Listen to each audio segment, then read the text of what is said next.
Welcome to So You Want to Be a Real Estate Agent. This is season 4, Learning from Legends is what we're calling this. And we are so excited that you've joined us today. I'm your host, Meredith Fogel, and I am here with Christi Reece. Christi is the owner and team leader for the Christi Reece Group in Grand Valley, which is located in Western Colorado.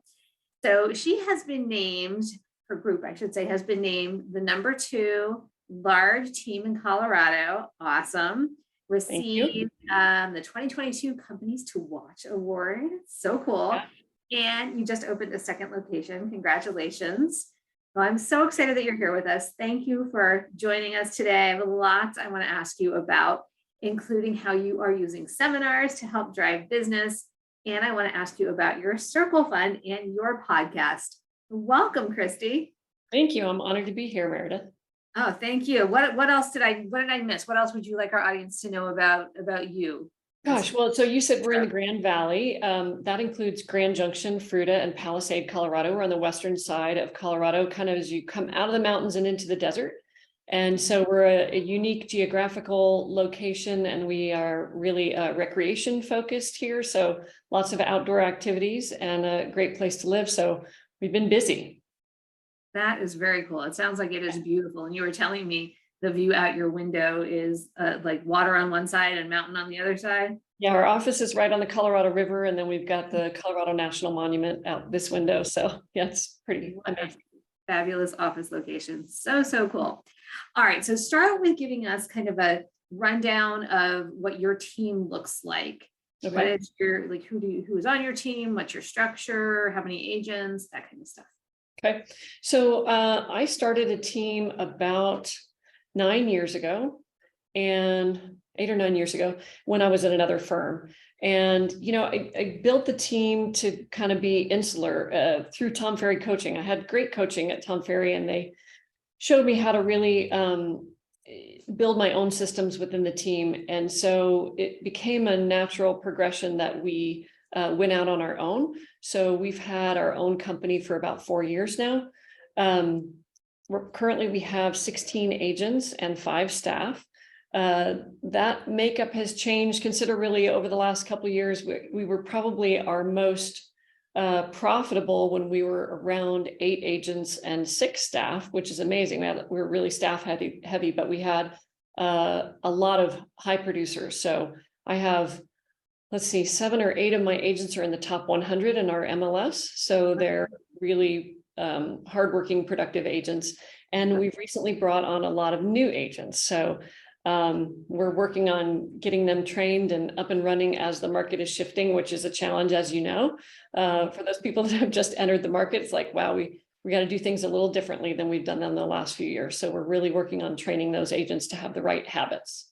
Good. Was that an intentional effort to bring on newer agents, or did it sort of organically happen through your have a lot of exposure and visibility in your market? Yeah.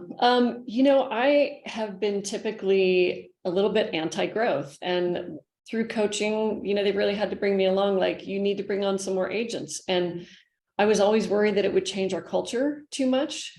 And I think for those core 6 or 7 agents who produce a lot, they were worried about, you know, how it would change our culture because we were really tightly knit. I'm sorry, I have phones on in the background. And so it has just taken me a while to realize that if we bring on the right people, the culture doesn't change. Yes, exactly. And that's such a good point. And it's interesting. We just actually came back from Scottsdale, and we were at Tom Ferry Mastery Retreat. And this was a really resonant theme amongst all of the team leaders there, or, you know, if there were any exceptions, I didn't hear them, because the real push is grow. You need more agents. And I think we all have this kind of fear of bringing on more people, bringing on the wrong people, disrupting the culture. That was a big concern that was shared. And you just mentioned one of the ways you do that is bring on the right agents. So talk to us about that. How do you make sure you're doing that? You know, we have a pretty good interview process now, and we let agents know right up front that we're very selective. So it is not an open door policy of the Christi Reece Group. We don't accept just anybody.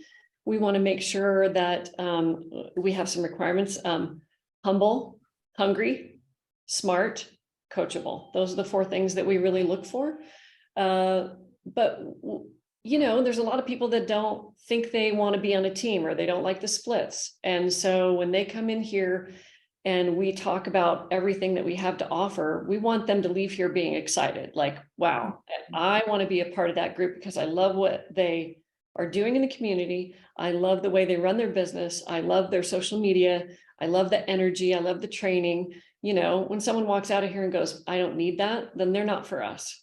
So, but we still don't take everybody that wants to come work here. They have to have a unique combination of things that we're looking for, and they have to be a good culture fit. They have to be fun. I should add that to the list. That should be number 5. Like, have a sense of humor, for God's sakes. Right. Yeah. This business is way too tough not to have a sense of humor. Absolutely. So, interesting point that you made about people who like come in and want the splits. And I have this question for you. I wasn't planning on asking this, but one of my recruiters this morning spoke to a brand new agent and came up and said to me, I just don't think, and it was just a phone screening. I don't think this person is a fit because the first thing out of their mouth was, well, my major thing is the split. What's your split? And the recruiter said, I immediately decided that wasn't going to be for us. But I wonder, do you ever find someone who says that and then they turn out to actually be a good fit? You do? Yeah, absolutely. So a couple of things I will say about that. And I learned this through coaching. Just like when you are presenting to a seller and they want to argue about your commission, and you say, it's not about the commission you pay, it's about what you take home. That's the conversation we have with agents. Let's not talk about the splits. Let's talk about how much money you're going to make, because I can show you how much my agents make and it will blow your mind, right? Like, my top agents are making a ton of money. And so if we can show them some of those numbers, they're blown away. And we say, this is only possible because we provide so much support for our agents that they're focused on money making, activities. So they're really successful.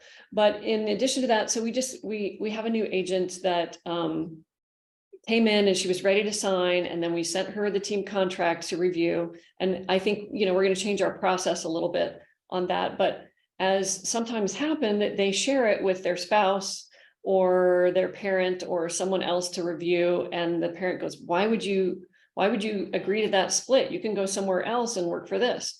So I had to reel this agent back in and say, why don't you talk to one of our other agents who's pretty new to the business? He's been with us 2 years, super successful already, and ask him what it was like at the other brokerage he went to before he came here, where he didn't do a single transaction, right? And he told her 80% of nothing is nothing.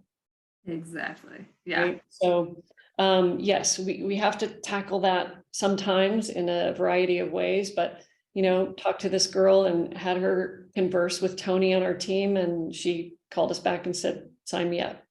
Amazing. And it's so good that you have that live case study who can attest to what you bring and the results that can render for an agent. That's wonderful.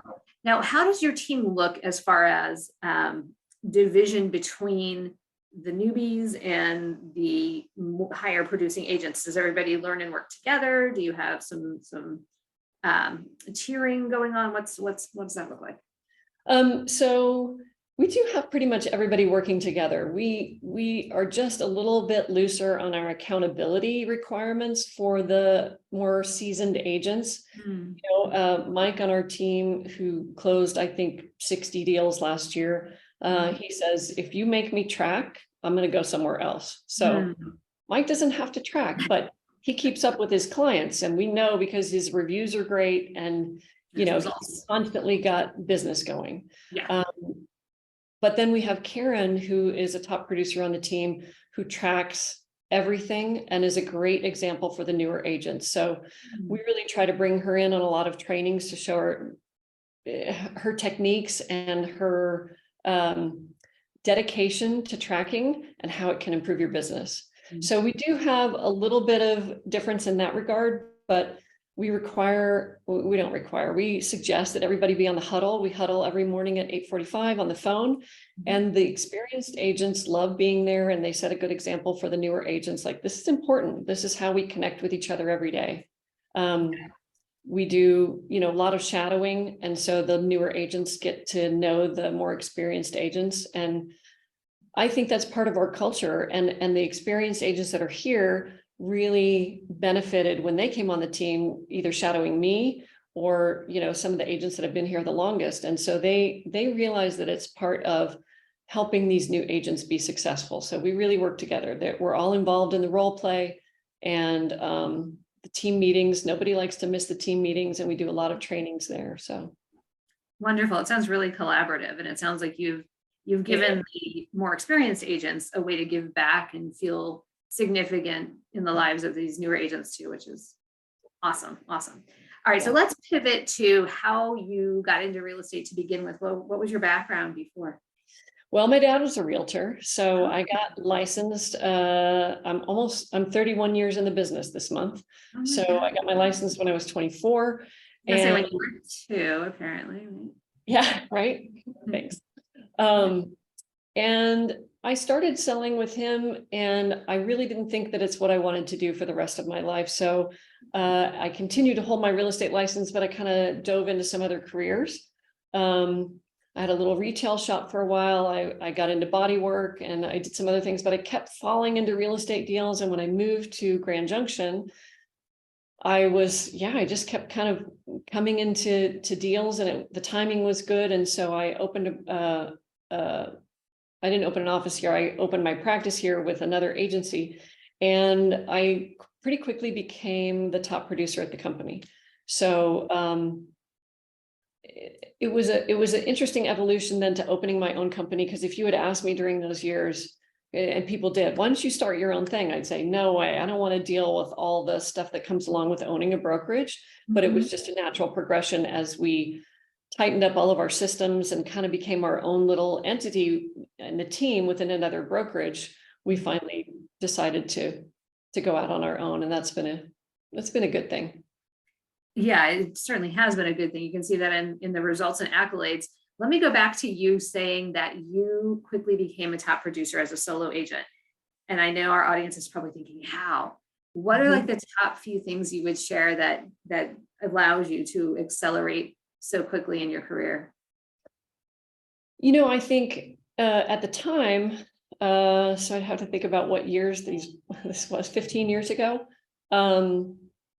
We were still delivering contracts by hand, right? I mean, you'd fax them sometimes, but we were still in the practice of driving across town with 6 copies of a contract and an earnest money check. Yep. So I had a lot of personal contact with not only clients, because we didn't do things so much digitally. We hardly did anything digitally. But I also kept really good relationships with other agents and offices. But I think the key to my success then was responsiveness, and making my clients feel like each one of them they were my only client. So when I was meeting with a client, making sure that my focus was on them and I wasn't distracted by other things. And I got that comment a lot, like, I don't know how you do so many transactions, because every time I'm with you, I feel like I'm your only client. That's been harder and harder to maintain as I've become the leader of the team, and I'm managing agents and staff, and I'm still in production.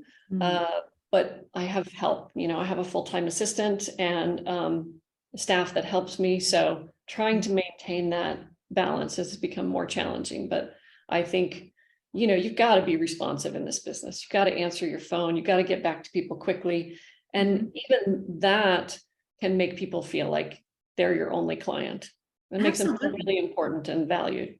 Absolutely. What I love is that you clearly have a conscious sense of what it was that made those clients feel that they were special to you and like they were your only client. And you're very crystal clear about how to keep doing that. And it really comes down to those small things that do too often become forgotten in, the kind of like mass mentality of need more transactions, need more volume, and also the digital stuff that can seem very convenient, but can also be, it can cause some estrangement, I think, in personal relationships.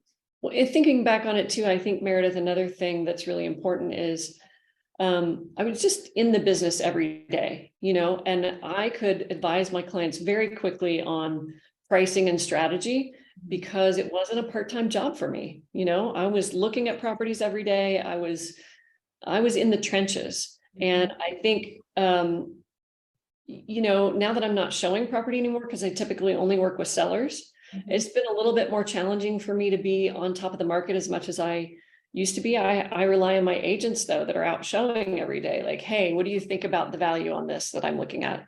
And I think that was, my clients really appreciated the fact that I knew the value of their property when I walked in the door, kind of. That is impressive. And I do agree. You can only do that by developing expertise. I mean, obviously, your region that you work in so intimately, that's a piece of it, but doing it full time and really just diving, headfirst into everything real estate, especially locally, makes a huge difference. So for those new agents on our team or somewhere else, you got to be checking the MLS every day. You got to be looking at the new listings. You got to go preview things. If you don't have clients that you're showing, you got to be out looking at the property and then watching what's going under contract and why. Yes. That's going to help you know how to advise your clients. Exactly. I always say, if you're not showing someone, then go show yourself the listings that you would Yes, like to be showing your buyers, especially right now when inventory is so low, there's just not that much to even see. So you got to spring out and do it. So I want to ask you about that evolution to the team, and also how you got to the point where you just mentioned you kind of only work with sellers now, which I'm imagining for some people who are listening or watching that they might think, I can't even imagine getting to that point in my career. Like, how would you decide to do that? And who do who is it that is able to get you to that point in your career? So tell me about what was there anything pivotal or a turning point that made you say, okay, I do need to consider doing my own thing and starting a team, or was it more gradual?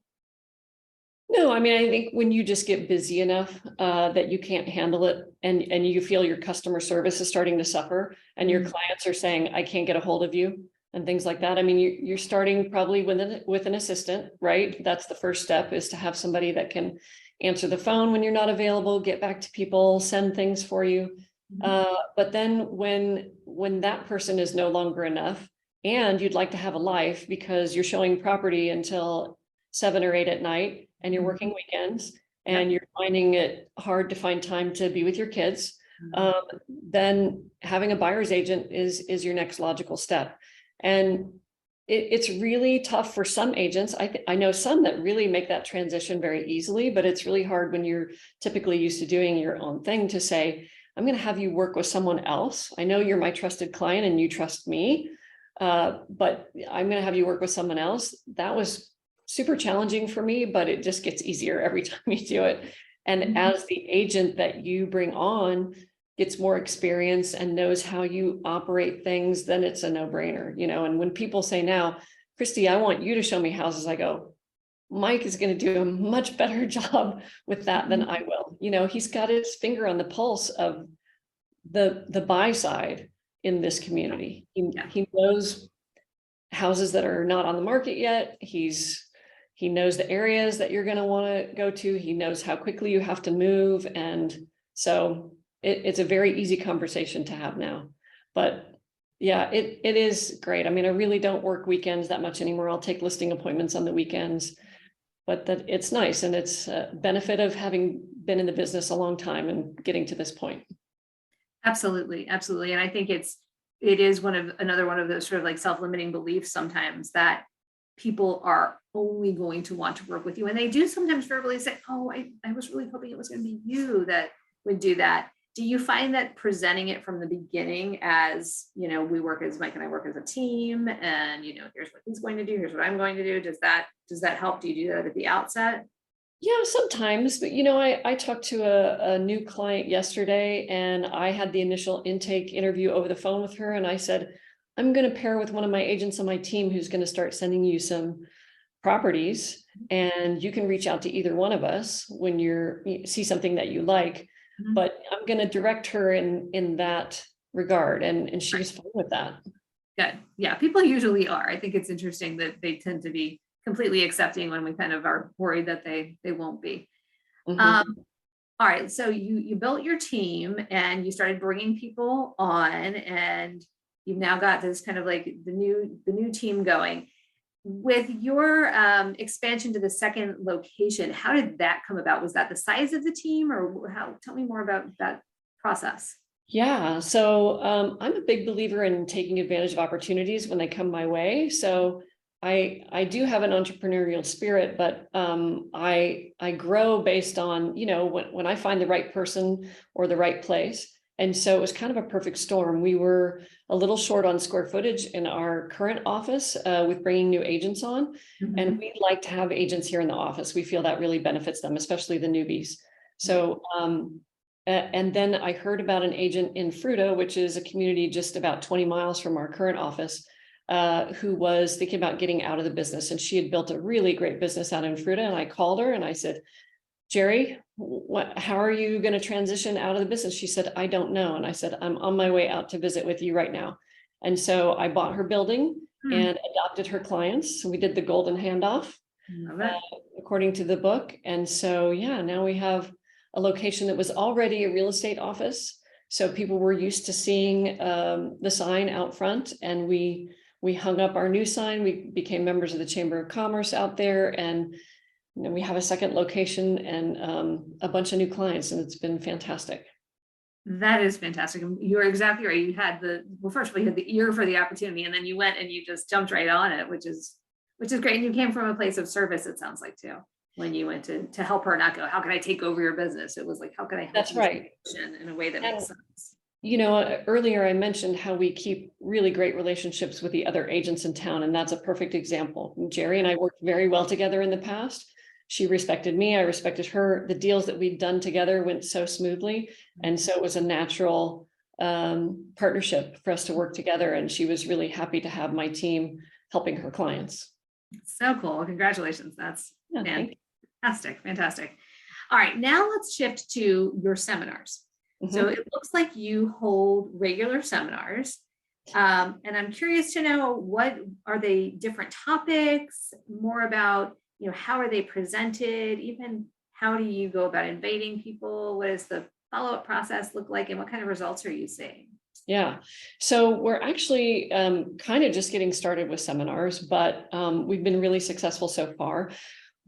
We're doing the seller seminar, which thank you to all the people in the Tom Ferry ecosystem that have shared their processes with me, because it made it a pretty easy thing to do when you've got a framework to work with. But that has been very successful. And even if we only have a few people that show up and raise their hands and say, I'm thinking about selling my home, it's been fantastic. We get feedback forms at the end of the seminar and say, did we answer all the questions that you expected us to answer? Was there anything that you wish we would have covered? And that's been really helpful in letting us improve our program. But the response has been fantastic. And we have a community that is not focused on really one demographic. I know some of the agents that do this talk about, they're looking at mostly older demographic, have been in their homes a long time. And we're finding that's who's coming to the seminar mostly, people that haven't sold their home in a really long time, and they just are nervous about the process. But we've had all ages and lots of really interesting conversations at these seminars. So it's been fantastic. And I think, for so many of us did buyer seminars for so long, right? Yeah. That switching it to a seller seminar was like, what's that going to look like? But it's been great. Yeah. And people, are they in person? People are coming to your location? Okay. Yep. Yeah. And how are you inviting? Are you doing hand delivered invitations? Are you doing it online, a combination? So we're making sure that every agent that does an open house on the weekend has a stack of flyers. So we're handing those out to people there. We're putting information in all of our farming postcards. It's got, here's the next date of our seminar, and here's how you sign up. Lots of social media, of course, and we're trying to do more email marketing. So, making sure it's included in all of our newsletters, but also sending out specific emails on just those seminars. Okay, so you're getting the message really out there. And we're a community of about 170,000 valley-wide, and our newspaper is still really popular. So we have done some newspaper ads as well. Perfect. Great. Okay. And then what does the follow-up look like? Are you reaching out via those feedback forms, the information you get on the feedback forms, to what are you doing? Answering additional questions, or what does it look like for you? Yep, absolutely. We're calling and emailing. So we're sending a thank you email with a video. Thanks for attending. It was really great to meet you. You'll be hearing from someone from our team, and then we follow up with a phone call and ask if we didn't schedule an appointment at the seminar, then we're seeing if we can schedule an appointment. And some of these folks aren't ready to sell right now, but we love the fact that they're planning ahead, because that makes all of our jobs easier. It makes their life easier if they're planning ahead, and it makes our job easier too. So we let them know that we can come out and look at their house now and give them some ideas of what they might need to do to get it ready, if it's next year or 5 years. So people have been really open to that. That is wonderful. That's great. It sounds like a really good strategy, and you've got the system very streamlined and nice content. Are you doing the presenting, or do you have partners presenting, or your agents present? I've been doing the presenting so far, but we're really trying to get the program dialed in so that anybody on the team can feel comfortable hosting. And I really want to give my agents that opportunity. They're welcome to attend, and I am letting them know that this is not just listings for me. Like, if we have 10 people show up, you're welcome to mix, mingle, meet, try to schedule an appointment with those folks when they're here. So it's an opportunity for all the agents on the team, but we found that it's good to have maybe 5 agents here at each seminar and not overwhelm the attendees with 16 agents, 17 For agents. sure. Yeah. For sure. And you do food and beverage during your seminars too, right? Okay. Yep, just light snacks and drinks. Awesome. Awesome. Okay. Now let's pivot to talk about your Circle Fund. Tell me about that. What is it? How did it come about? How do you choose the beneficiaries? Yeah, so we're really proud of this program. And when we were a team at another brokerage firm, we were at a global banker agency here in town. And we just were unhappy with what we were getting for our money that we're paying into that local agency. And I listen to a lot of podcasts when I hike, and I was listening to one. I like How I Built This. It's about how entrepreneurs built their companies. And I was listening to the one about Tom's shoes and how they donate shoes for every one they sell, they'll donate a pair. Yep. And I thought to myself, wow, we're paying so much into this company and not getting the service that we feel that we need. Wouldn't it be amazing if we could take some of that money and put it back into our own community? And I really wanted to build a program like that. So I took it to my team, and they all said, let's do it. So we came up with a framework where we let anybody in the community nominate a local nonprofit. And then we put a ballot out to the people on to our past clients, and let them vote on who gets the money. So we take 2% of our revenue, not our profits, but our revenue. We put it into a fund right off the top of every commission. And then every quarter, we open up nomination processes to the entire community. So we get lots of people from around the community coming to our social media and nominating organizations. And then we pick 10 to 12 organizations at random, put them on a ballot, let our clients vote. And so they get a hand in the process of giving this money to local organizations. And it's been really amazing. Then we invite the organizations here to our office to receive the check and do an interview.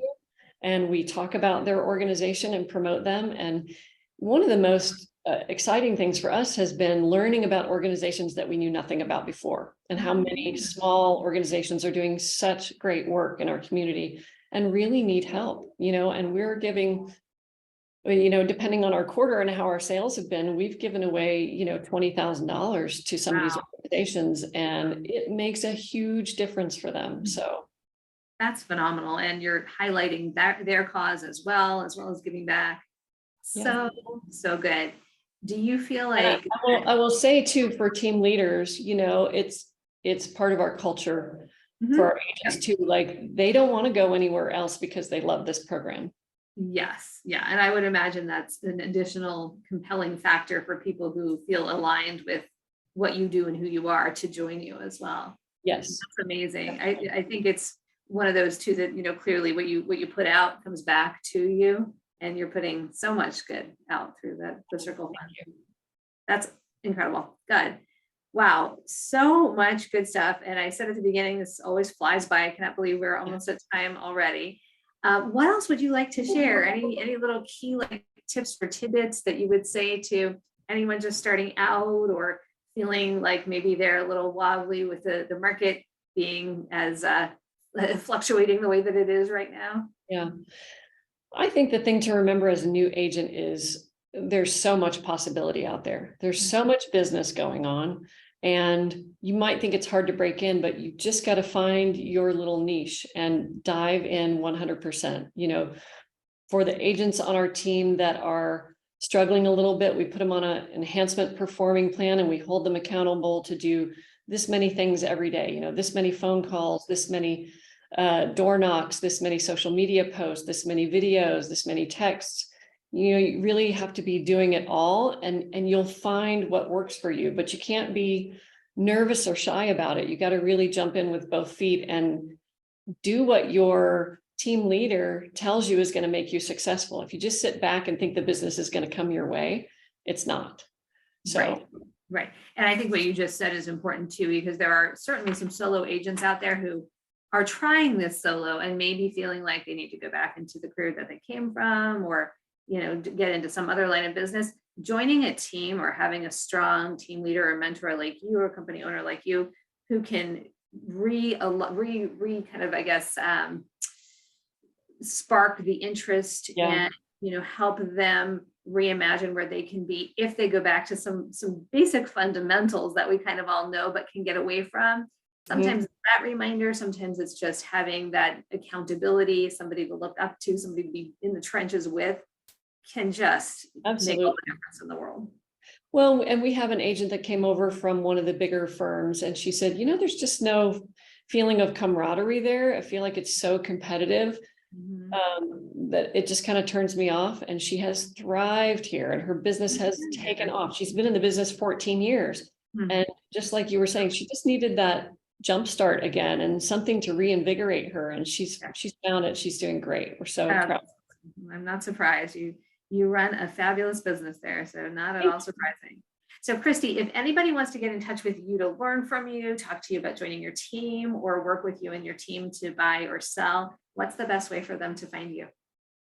Christi at christireece.com is my email. And I'm always open to having a conversation. I love helping other agents, you know, outside of our area or in. I mastermind with some of the top agents in my community who you would consider my competitors, but we learn from each other and we love working together. So always happy to share information, and everybody in the Tom Ferry ecosystem has been especially gracious and helpful to me, and I want to give that back in whatever way I can. So I appreciate you allowing me to be on your show today. It's really fun to share. I appreciate you being here. And speaking of shows, tell us about your podcast. Yeah, so I have a podcast we call The Full Circle, and I interview community leaders. So I was telling you at the beginning, like one of the great things about that is when I walk into a room, and I go to a lot of functions here in town, everybody knows who I am, right? Because I've interviewed the presidents of the hospitals, the mayor, the county commissioners, the bank leaders, you know, the economic partnership leaders, the newspaper editor, and a lot of them end up becoming my clients. So it's been a great thing. And I love learning more about them and interviewing them. As you know, podcasts are really fun. It's really great. They are fun. They are fun. That's so great. You give them a platform, you're connecting, and they all have fabulous connections and networking as well.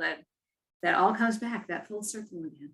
And I love it when my clients say, I listened to your podcast and I had no idea about that person and that topic, and it was really fascinating. And that gives me a lot of gratitude. Yeah, so cool.